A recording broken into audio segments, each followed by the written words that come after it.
Assalamualaikum warahmatullahi wabarakatuh. Selamat pagi sahabat Tristan dan para pemerhati SMK dan pendidikan vokasi di seluruh Indonesia. Kita jumpa lagi di Ngopas. Kali ini bersama Kepala SMK Negeri 3 Salatiga. Salah satu SMK yang mengembangkan pertanian dan ini luar biasa di sini. Ya, kepala sekolahnya juga luar biasa. Ibu Diah. Bu Diah siapa Bu panjangnya Bu? Diah Sulistiorini. Ibu Diah Sulistiorini. Ini sudah malang melintang di mana-mana di Jawa Tengah ini menjadi kepala sekolah di Boyolali, di daerah dekat-dekat pegunungan yang agak ke hutan sedikit. Nah sekarang masuk ke wilayah yang sedikit agak perkotaan. Oke Bu Diah, selamat pagi. Assalamualaikum. Selamat pagi Pak Aris. Kali ini kita diskusi, berbincang, berbagi tentang bagaimana kawan-kawan di SMK Negeri 3 Salatiga ini memahami Merdeka Belajar, memahami tentang bagaimana sekolah yang menyenangkan. Ini kan pertanian pasti menyenangkan Pak ya? Iya, menyenangkan. Asik Pak. Ya asik, kemudian juga bisa olahraga. Iya betul. Melakukan produksi, di samping juga pasti ada kompetensi-kompetensi lain yang dikembangkan Ibu Diah ya? Ada. Jadi tidak hanya pertanian kalau di sini. Jadi kompetensi lain juga ada dan mendukung untuk pertaniannya. Salah satunya adalah welding, ya Bu ya? Nah ini welding ini jarang sekali dikembangkan ya? Iya. Terutama di pertanian, apalagi pertanian. Tapi ini welding di pertanian, kemudian ada selain itu ada mekatronika dan pemesinan ya Bu ya? Pemesinan di welding, kemudian dan mekatronika. Kalau yang rencana kami untuk bisa dikolaborasikan dengan pertaniannya itu Pak Aris itu welding dan mekatronika. Welding dan mekatronika. Tapi sebelum kita bicara tentang welding, mekatronika atau pemesinan yang lain, kita akan dengar dulu bagaimana kawan-kawan di sini mengembangkan Merdeka Belajar. Apa yang dipahami tentang Merdeka Belajar, bagaimana memahami tentang sekolah menyenangkan tadi Bu ya. Iya. Oke Bu Diah, ya sebelumnya mungkin Bu Diah cerita bagaimana Merdeka Belajar ini diimplementasi di sekolah ini ya. Iya. Jadi gini Pak Aris, saya itu sebenarnya kan memang berasal dari sekolah ini. Saya dulu guru di sekolah ini. Kemudian ketika menjadi kepala sekolah, ya harus menerima untuk keliling Jawa Tengah. Pada akhirnya saya diminta untuk ditugaskan kembali di sekolah di mana cinta pertama saya ada di sini. Ketemu dengan teman-teman, jadi di Merdeka, kebetulan kemudian terus Merdeka Belajar mulai masif harus digunakan oleh semua sekolah, dan kebetulan lagi teman-teman di sini karena luar biasanya mereka, perjuangannya mereka, kita lolos seleksi PK. Harus dilakukan berarti. Tapi ini Ibu memahami Merdeka Belajar itu seperti apa Bu? Saya memahami Merdeka Belajar itu bahwa di sekolah harus menjadi taman untuk anak-anak. Artinya belajar, tetapi mereka tetap dalam situasi yang mereka happy di sini. Maka saya selalu mengatakan kepada mereka, have fun ya, selamat bersenang-senang dengan Bapak Ibu Guru untuk memahami, mempelajari apa yang ada di kompetensimu masing-masing. Dengan teman-teman guru saya juga menyampaikan begitu. Jadi yang saya sampaikan kepada mereka bahwa pendidikan sekarang itu harus memanusiakan manusia. Menempatkan anak itu betul-betul ada di hati kita. Merdeka Belajar itu benar-benar merdeka dan harus menyenangkan. Harus menyenangkan. Jadi karena teman-teman di sini tahu masa lalu saya Pak Haris, saya dulu guru wakal kesiswaan yang ditakuti. Jangankan saya ngomong, langkah kaki saya dengan suara sepatu saya itu sudah membuat anak-anak takut. Tidak hanya anak-anak Pak Haris. Pak gurunya juga ya? Pak gurunya juga takut. Jadi lucu ketika Pak ditimbali Bu Diah itu sudah, apalagi siswa. Kalau sekarang setelah jadi kepala sekolah enggak. ya? Tidak Pak, saya jadi merasa berdosa. Maka di situ terjadi titik balik, saya berterima kasih dengan pemerintah ada Merdeka Belajar. Diajarkan seperti itu, saya mempelajari betul, ya Allah, dosa saya luar biasa. Maka di sini saya menyampaikan kepada teman-teman, tidak boleh ada proses pembelajaran dan mendisiplinkan anak yang dilakukan seperti waka kesiswaan zaman dulu. Siapa waka kesiswaan zaman dulu? Bu Diah. Nggak boleh, Pak. Tapi Ibu kesini kan bukan tawatan nasuha tuh, Bu. Sepertinya saya diberi jalan, Pak. Saya sudah taubatan nasuha, tetapi yang di dalam kan belum tahu, Pak. Jadi teman-teman harus tahu. Jadi, Pak, sambil berjalan, saya secara tidak langsung mengajarkan kepada teman-teman. Begini loh pembelajaran kepada anak-anak, gitu. Jadi ketika kemarin ada anak itu yang punya masalah di kelasnya, dia sampai nangis-nangis. Lalu saya bilang, yuk Pak, yuk ke kelas, antar saya ke kelas. Jadi yang antar saya ini, kan teman dulu ya Pak. Kata beliau, Bu, saya sudah takut luar biasa. Ibu mau marah-marah di dalam kelas.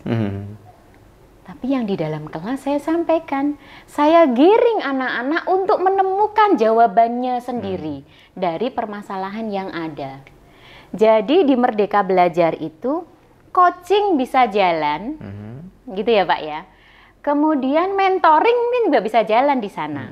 Tetapi lebih kepada bagaimana coaching bisa berjalan di dalam pembelajaran Merdeka Belajar. Guru tidak lagi menjadi satu-satunya sumber ilmu, gitu. Jadi yang saya pahami begitu, teman-teman, sebagai guru panjenengan adalah fasilitator, teman bagi murid-murid kita untuk belajar di kelas. Nah, menurut Bu Diah, iya, ya, di dalam konteks Merdeka Belajar tuh peran kepala sekolah itu seperti apa? Kepala sekolah harus bisa meneladani.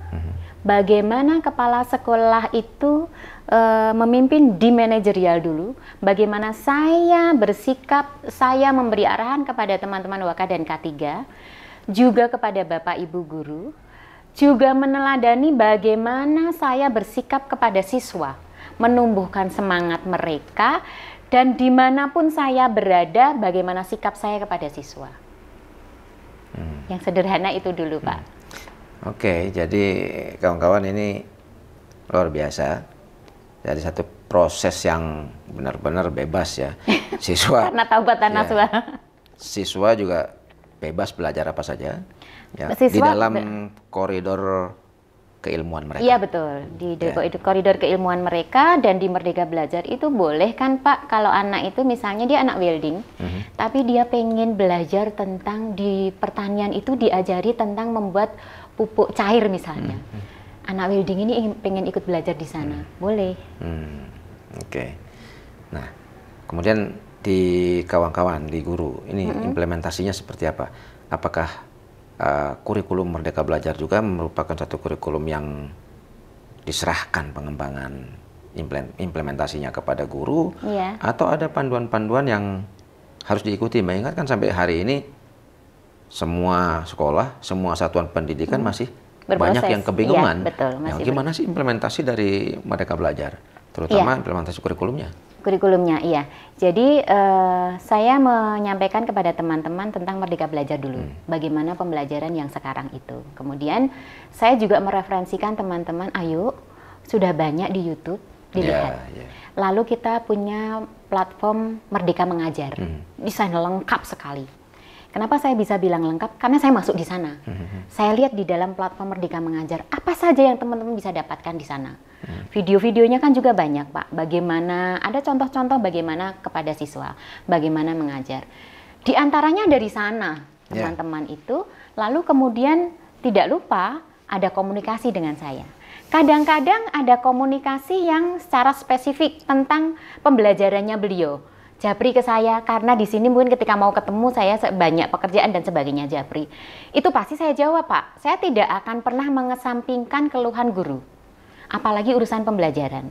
Sampai kemudian, oh kalau seperti itu, nanti saya bantu, saya arahkan. Seperti ini Bu, jadi anak nanti tumbuh begini, begini, begini. Anak sendiri nanti yang akan menemukan. Gitu. Memang berproses ya Pak, pelan-pelan dan harus berproses. Tetapi kalau bisa, meskipun pelan, ya harus masif. Jalannya rapat gitu loh Pak. Iya. Gitu. Ya ini makin menarik ya kalau sebenarnya kalau kita lihat di tingkat pendidikan kejuruan ini Bu ya. Iya, kejuruan lebih bisa untuk mengimplementasikan Merdeka Belajar. Kemudian di kejuruan itu bisa Pak dilakukan kolaborasi ketika anak-anak ini diarahkan untuk punya proyek. Nah, kalau proyek core-nya, sebab kita kejuruan, core-nya yang di kejuruan. Nah, ketika proyek ini, kejuruan punya proyek, maka saya minta teman-teman K3 dan guru di jurusan itu, ayo proyeknya apa, presentasikan, ada pesertanya di sana. Siapa pesertanya? Semua guru yang mengajar di jurusan itu. Ya, ini hadir artinya semua. Ya, artinya kita di SMK sebenarnya lebih bebas ya, lebih merdeka. Betul, ya, jadi implementasi merdeka itu sebenarnya di SMK. Lebih bisa terjadi. Ya, bisa belajar apa saja. Misalnya di Imam Sinat pengen belajar pertanian, nah silakan. Boleh, atau pertanian pengen belajar mesin. Ya. Boleh. Ini kan menjadi satu hal yang luar biasa gitu dikembangkan. Iya. Jadi ketika kemarin menyampaikan itu, ada K3 yang kaget, Pak. Saya paham dengan kekagetan beliau. Ibu jangan khawatir, anaknya tidak akan meninggalkan jam di pembelajaran ibu. Tetap dia akan belajar di jamnya. Tetapi di luar itu, mungkin di jam istirahat, mungkin di hari Sabtu, atau bahkan hari Minggu ketika jurusan lain sedang welding misalnya. Mereka sedang mengerjakan melakukan pengelasan di sana. Dia datang, dia ikut, dia belajar. Itu loh. Karena di Merdeka belajar itu tidak terbatas oleh ruang. Betul, ya betul. Dimanapun, mau di luar, mau di dalam kelas, silahkan kalau Merdeka Belajar. Maka pertama yang saya sampaikan kepada teman-teman di dalam kelas, meja kursi nggak harus sepur-sepuran, saya bilang begitu. Silahkan. Kalau anak-anak bilang, Bu, panas, kita belajarnya sambil duduk di bawah saja. Itu mereka. Silahkan. Itu termasuk juga implementasi dari sekolah menyenangkan itu, Bu ya? Betul Pak. Ya betul. ini kawan-kawan. Jadi sekolah menyenangkan, Merdeka Belajar ini sebenarnya satu paket yang tidak bisa dipisahkan. Jadi orang belajar secara merdeka, mempelajari apa saja meskipun kompetensinya berbeda gitu ya. Tetapi juga sekaligus memberikan iklim yang menyenangkan di dalam proses pembelajaran. Dan ini hanya terjadi di SMK. Ya, Bu ya. Jadi ini yang disampaikan Bapak Pendidikan kita, Ki Hajar Dewantoro, bahwa sekolah itu harus menjadi taman untuk anak-anak. Betul. Anak-anak tetap anak-anak ya Pak. Dunia mereka adalah bermain, gitu. Meskipun usianya di taraf usia yang berbeda-beda, bermainnya tentu berbeda. Kalau sudah anak SMK 15, 16, 17, bermainnya tentu sudah dalam bahasa kita bermain yang berkelas. Gitu ya Pak ya. Jadi itu tadi, mereka belajar di kompetensinya masing-masing. Tujuannya di setiap proyek atau di setiap pembelajaran itu, saya sampaikan, dekatkan anak dengan kehidupannya dia. Pelajari apa yang nanti setelah dia lulus itu akan dia pakai, dia gunakan. Entah dia mau berwirausaha atau dia mau bekerja ikut dengan perusahaan menjadi karyawan, ataukah dia mau melanjutkan. Melanjutkan itu untuk anak SMK sekarang pun malah lebih spesifik ya Pak ya. Cuma kalau saya tanya kepada mereka ekspektasinya itu maunya bekerja. Jadi salah satunya saya mengajarkan, mencontohkan kepada teman-teman bagaimana kita menggiring anak-anak untuk menuju kepada materi Bapak dan Ibu. Itu ketika MPLS, di sana ada banyak teman-teman, saya menggiring anak-anak. Ngapain sih kalian sekolah di SMK? Saya bilang, mereka jawab Pak, mau kerja Bu. Oh oke, lulus mau kerja gitu. Iya Bu, gitu. Bagus. Kerja buat apa? Lulus umurmu baru 18, mungkin 17. Kok sudah bekerja, mau buat apa? Saya gitu. Mereka diam. Lalu saya bilang gini, untuk ini ya, membahagiakan istrimu nanti atau keluargamu nanti, anak-anakmu, saya bilang begitu. Jawaban mereka di luar dugaan. Apa Pak jawaban mereka? Orang tua dulu Bu. Ini, kita tidak usah menggiring, kita tidak usah mendikte mereka, tapi mereka menemukan sendiri jawabannya dari apa pancingan-pancingan kita. Nah itulah Pak. Jadi seperti kalau di ilmu coaching kan begitu ya Pak ya. Giring coach kita ini untuk ketemu di mana penyelesaian dari apa yang menjadi unek-unek mereka. Oke, ini kan sekolah pertanian sebenarnya kan. Pertanian. Sekolah yang paling bebas saya kira di sini untuk anak-anak ya. Mereka bisa bermain sambil belajar. Ya di lahan yang sangat luas. Jadi SMK 3 Salatiga ini luar biasa itu. 5,5 hektar kalau salah, 5,5 hektar lebih lah. 5,2 hektar iya. Kurang lebih 5,2 atau 5,5 lah iya, ya. 5,5. Lahannya, dan ini mereka bebas berekspresi, merdeka berekspresi. Nah, Bu Dia, ini kalau kita bicara tentang sekolah menyenangkan, dan di sini sudah dilakukan sekolah menyenangkan dengan berbagai dimensi yang dikembangkan. Nah, menurut Bu Dia, menularkan model yang diimplementasikan di SMK tentang merdeka belajar dan mereka menyenangkan ke sekolah-sekolah lain atau satuan pendidikan yang lain seperti apa? Kalau saya, jujur saya berharap Pak, kepengen sekali bisa menularkan ke sekolah lain. Seandainya sekolah lain bisa terbuka untuk kami kabarkan kepada mereka bagaimana sekolah yang menyenangkan. Tidak hanya yang setingkat ya Pak ya, tidak hanya sesama SMK atau SMA. Kalau di bawahnya misalnya, atau bahkan ke yang SD, itu pun teman-teman saya siap. Nah, yang saya harapkan bisa di Kota Salatiga dulu. Kita di Salatiga ini kan punya 3 SMK negeri, 3 SMA negeri gitu. Kota kecil ini kan luar biasa Pak. Indonesia mini Salatiga ini, ya kan? Jadi luar biasa. Saya berharap sih ada sekolah-sekolah yang mau untuk ditulari, untuk diajak bagaimana pembelajaran itu tetap menyenangkan, kita dekat dengan anak, tetapi proses pembelajaran bisa tetap terjadi. Bu Dia, ini kalau kita bicara tentang penularan ilmu, penularan profesi lah. Mungkin dari lulusan-lulusan SMK 3 itu sudah cukup banyak. Yang berkarya, yang membuat usaha. Jadi pengusaha ya. Dan ini mungkin juga bisa menjadi salah satu pertimbangan di BPS. Karena BPS sampai hari ini menempatkan SMK sebagai penyumbang. Kalau saya bilang 100%, kalau nggak 90% ya, lulusan SMK itu bekerja. Artinya ini satu konsep yang perlu kita lihat kembali. Perlu kita evaluasi lagi. Tidak lagi bisa menggunakan konsep lama bahwa orang kalau tidak bekerja 7 jam sehari itu menganggur. Ya. Atau tidak memiliki penghasilan dalam jumlah tertentu dikategorikan menganggur. Nah, ini SMK tidak berlaku. Nah, bagaimana Bu Dia melihat ini? Iya, jadi saya sedih ketika dikatakan SMK seperti itu. Karena di dalam SMK itu luar biasa, ya Pak. Di dalam SMK itu luar biasa. Bahkan anak-anak masih dalam proses belajar sebagai siswa, itu mereka sudah sambil berwirausaha. Dan penghasilannya lebih besar dari gurunya ya? Dia punya usaha Pak. Jadi misalnya, saya punya anak-anak TBSM di sini, teknik bisnis sepeda motor. Itu yang pada saat itu mendapat pelatihan tentang melukis mungkin di sepeda motor, bisa di helmnya dia, bikin desain lah ya, desain kayak gitu. Itu kan bisa bernilai rupiah Pak. Anak muda sekarang itu kan seneng nih helmnya diberi gambar-gambar yang macem-macem gitu ya Pak ya, yang artistik kayak gitu. Dan anak-anak kami di TBSM ini bisa. Saya sampaikan ke mereka, itu bisa menjadi penghasilan buat kamu. Mungkin akan 1-2 dulu ke teman-teman sekitar. Nanti begitu mereka lihat, yang lain lihat bisa ke yang lain. Gitu. Nah, kemudian siswa-siswi lulusan kami yang berwirausaha itu banyak. Nah, yang berwirausaha ini yang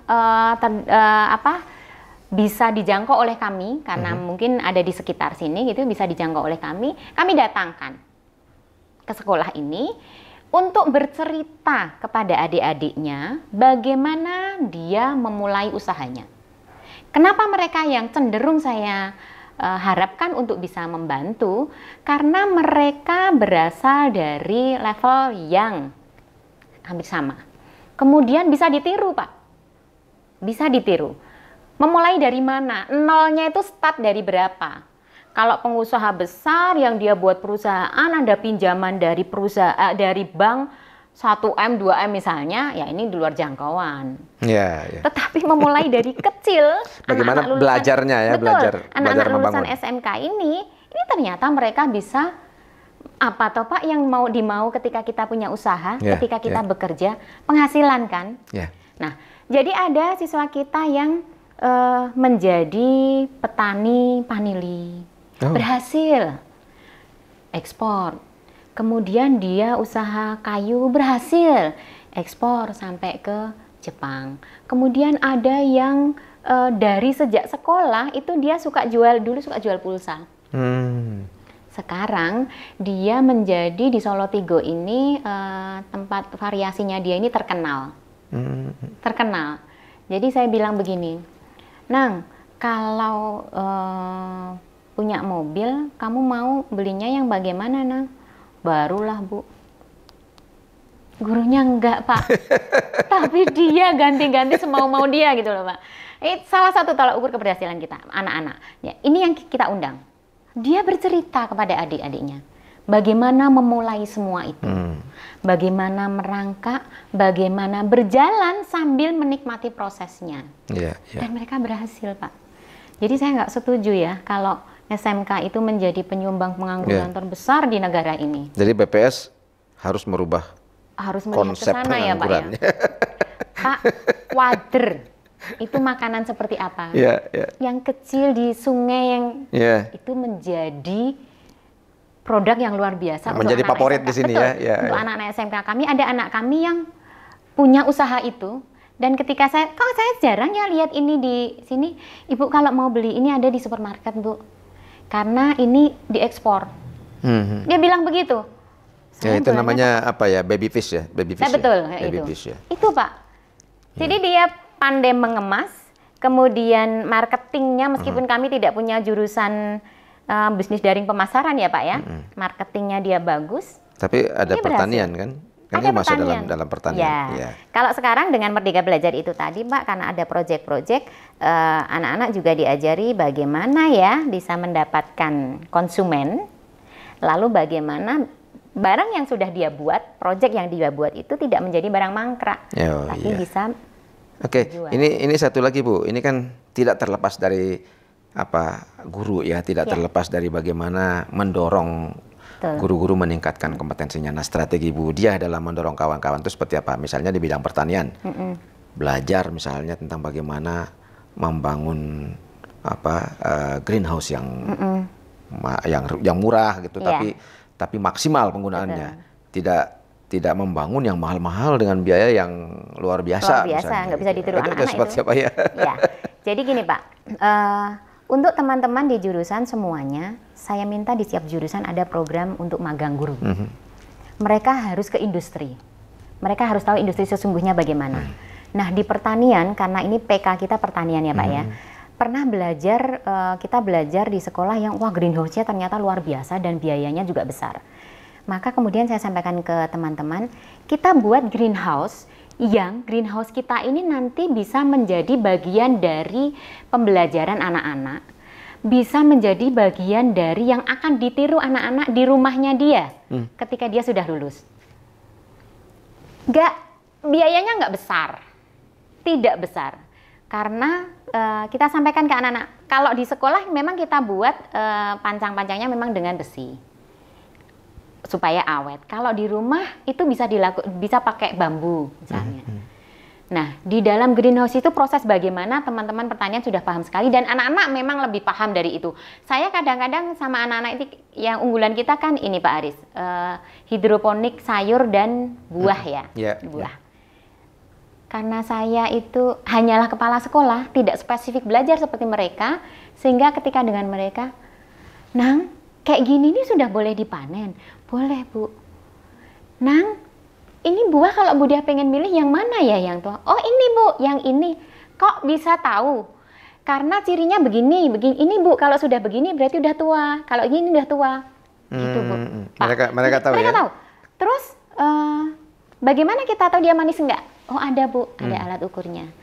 Grade manis itu ada di grade sekian sampai sekian, mereka tahu. Kita ada di posisi mana? Kita ada di posisi ini Bu. Berarti punya kita manis. Manis sekali, Bu. Dia dengan mantap bisa bilang begitu. Saya buktikan, Pak. Kecil, ini kecil sekali. Tapi ini sudah tua, Bu. Cirinya gini nih yang saya bilang tadi. Oh ya, saya ambil, Pak.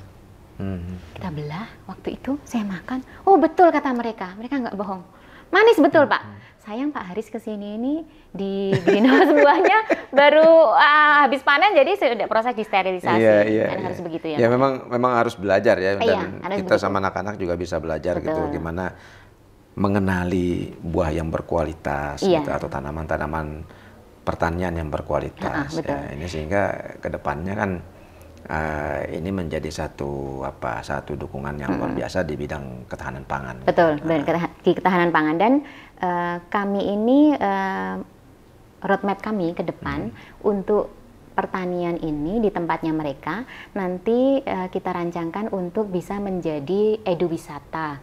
Jadi seperti yang Pak Ari sampaikan tadi, bagaimana menularkan dengan sekolah lain gitu. Salah satu cara kami nanti itu anak SD kah, SMP kah, biar datang ke SMK 3 untuk melihat. Ya, dikenalkan. Betul, bagaimana pertanian.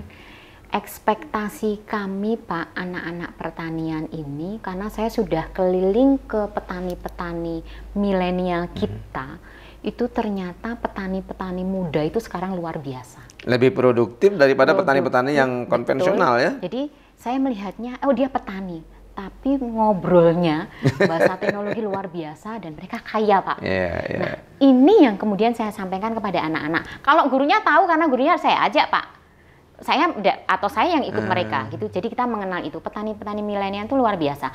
Jadi ini yang kami harapkan kepada siswa-siswi kami, setelah lulus mereka tetap menjadi petani, tetapi petani milenial. Betul. Gitu. Betul, iya. Petani sekarang itu tidak identik dengan nyangkul kok. Tidak identik dengan begitu.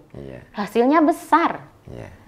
Kalau ada satu perusahaan yang bekerja sama dengan kami ini siap membantu dan siap memberikan dukungan ketika kami berharap masyarakat sekitar ini bisa bergabung dengan kami. Saya sudah ngobrol ini dengan Pak Lurah. Nanti biar anak-anak secara tidak langsung memberikan edukasi. Gitu. Ya, jadi ini satu integrasi yang luar biasa dan positif dengan masyarakat sekitarnya ya, Bu ya. Iya, karena masyarakat di sini kan memang banyak petani ya, Pak ya. Pas sekolah ini berada di sini, Pak. Oke, sebelum kita akhiri podcast kali ini, Bu Diah ada yang ingin disampaikan? Iya, saya ingin menyampaikan kepada teman-teman guru dimanapun teman-teman berada, anak-anak kita ini luar biasa, banyak hal-hal di luar ekspektasi kita yang kita dapatkan ketika kita memberikan ruang kepada anak-anak. Jadi saya berharap bahwa ayo saya, teman-teman guru saya di sini dan teman-teman guru dimanapun, kita jadi guru yang asik untuk anak-anak, yang menyenangkan untuk anak-anak. Tetapi jangan lupa bahwa kita punya anak-anak kandung kita yang dia juga siswa-siswi dari guru-guru lain di luar sana. Arahkan mereka, berikan konsep mendasar kepada mereka bagaimana karakter harus ditumbuhkan kepada semua generasi kita. Itu saja Pak Aris. Ya, ini satu hal yang penting saya kira. Dan SMK ini harus benar-benar bisa menjadi kawah candra di muko untuk pengembangan SDM Indonesia yang lebih unggul di masa depan. Kita akan jumpa lagi di podcast berikutnya dengan topik yang tidak kalah menarik. Sampai ketemu. Wassalamualaikum warahmatullahi wabarakatuh.